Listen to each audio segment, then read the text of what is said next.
Hi there. Welcome back to Talk Love with Joy.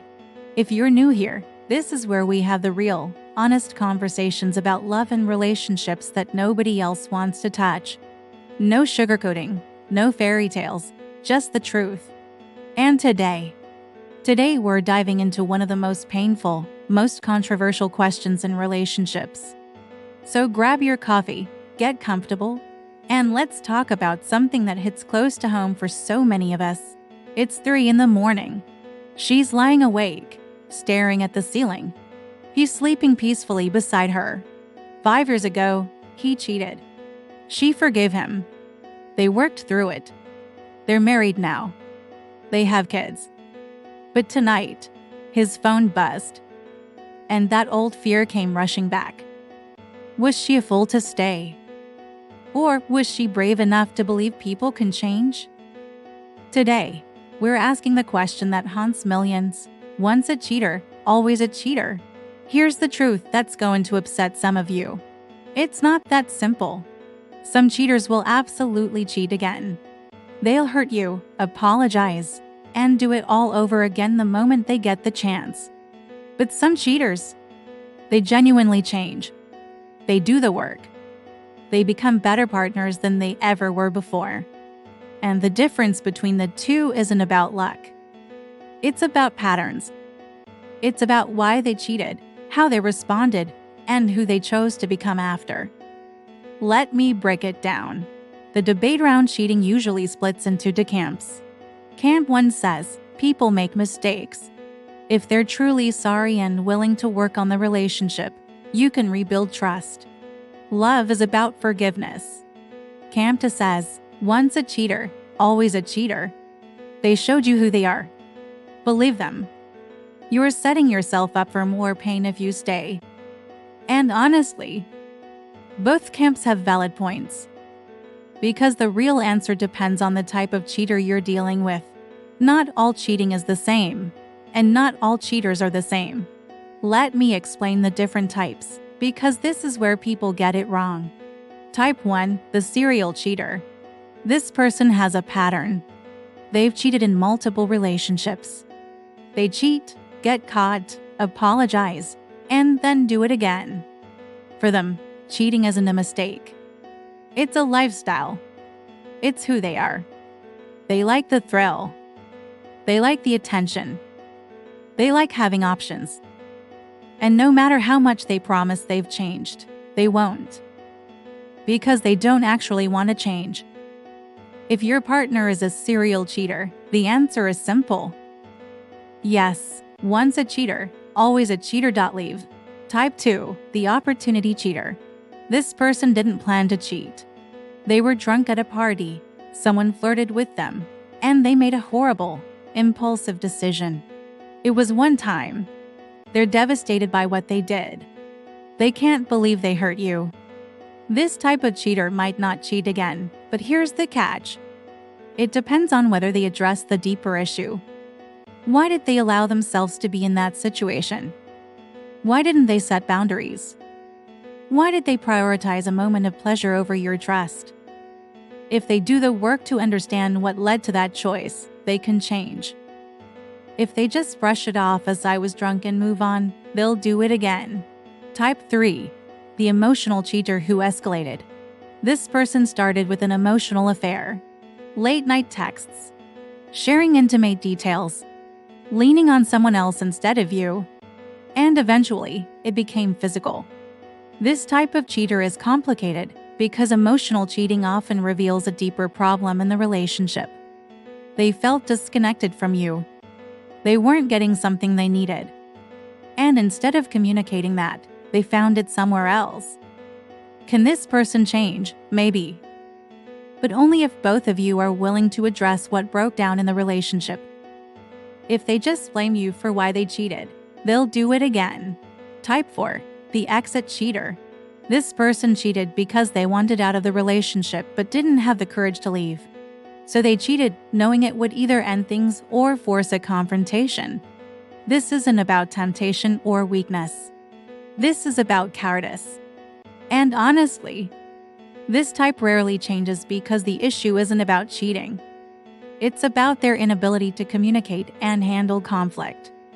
If your partner is an exit cheater, even if you stay together, they'll find another way to sabotage the relationship when things get hard.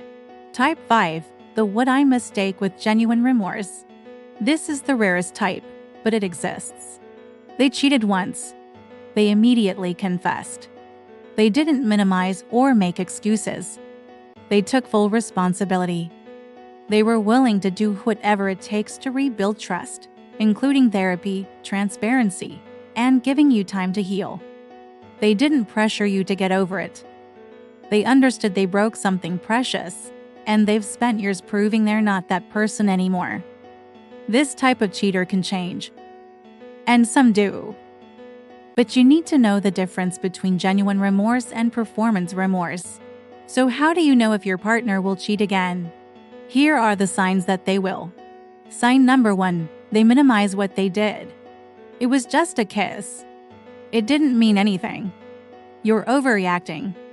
If they downplay the betrayal, they don't truly understand the damage they caused. And if they don't understand it, they'll do it again. Sign number 2. They blame you. You weren't giving me attention. You let yourself go. You pushed me away. Cheating is a choice, not a consequence of your behavior. If they're blaming you, they're not taking responsibility. And without responsibility, there's no change. Sign number 3. They refuse transparency. After cheating, the cheater should be an open book. Passwords shared. Location shared. Full honesty about where they are and who they're with. If they resist this, or call you controlling, they're not serious about rebuilding trust. Sign number 4. They want you to move on quickly. How long are you going to hold this over my head? I said I'm sorry. What more do you want? Healing from betrayal takes time. Sometimes years. If they're rushing you, it's because they don't want to deal with the consequences of their actions. And that means they'll take shortcuts again. Sign number 5. They stay in contact with the person they cheated with. This one is non-negotiable. If they're still texting, following on social media, or maintaining any connection with that person, they're not done. They're keeping the door open. And sign number 6. Their actions don't match their words. They say they've changed, but they're still going out without telling you, still hiding their phone, still being defensive. Words are cheap. Behavior is the truth. Now let's talk about the signs that they might actually change. Sign number 1. They confessed without being caught. If they came to you voluntarily, that shows a level of guilt and integrity that matters. It's not a guarantee, but it's a starting point. Sign number 2. They take full responsibility. No excuses. No blame shifting. Just ownership. I did this. It was wrong.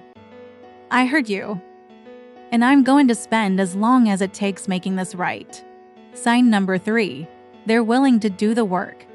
Therapy, couples counseling, reading books, having hard conversations. They're not just saying sorry. They're actively working to become a better person.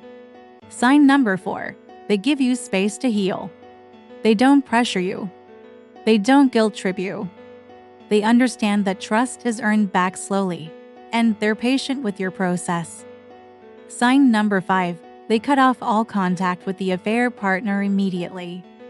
No explanations. No closure conversations. Just done. And sign number 6. Time and consistency. Anyone can be good for a few weeks or months. But if it's been years and they've consistently shown up, been transparent, and prioritized your healing, that's a different story. But here's the question nobody wants to answer. Even if they've changed, even if they tick all the boxes, should you stay? And the honest answer is, it depends on you. Some people can forgive and truly move forward. The trust gets rebuilt. The relationship becomes even stronger because you both did the hard work. But some people can't. And that's not a weakness. That's not being unforgiving.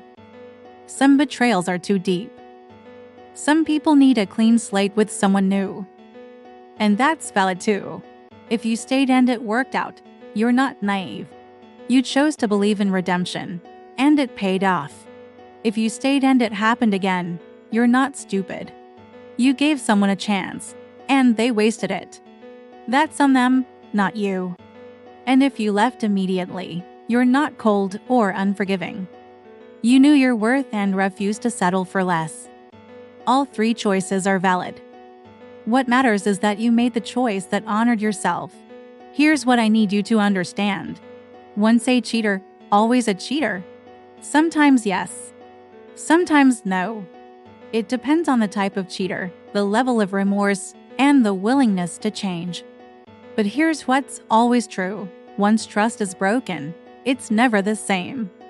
Even if you rebuild it, there's a crack, a scar. And you have to decide if you can live with that scar or if you need to start fresh. There's no right answer. Only your answer. What's your experience? Did you stay after cheating and it worked out? Did you stay and regret it? Did you leave and never look back? Share your story in the comments. No judgment here. Just real people sharing real experiences. If this video gave you clarity, hit that like button. And if you're not already subscribed to Talk Love with Joy, subscribe now and turn on notifications. We're tackling the hard topics that matter every single week. Share this with someone who's struggling with this decision. They need to hear this. This is Talk Love with Joy, reminding you that love works when we work on it. But sometimes the hardest work is knowing when to walk away. See you in the next video.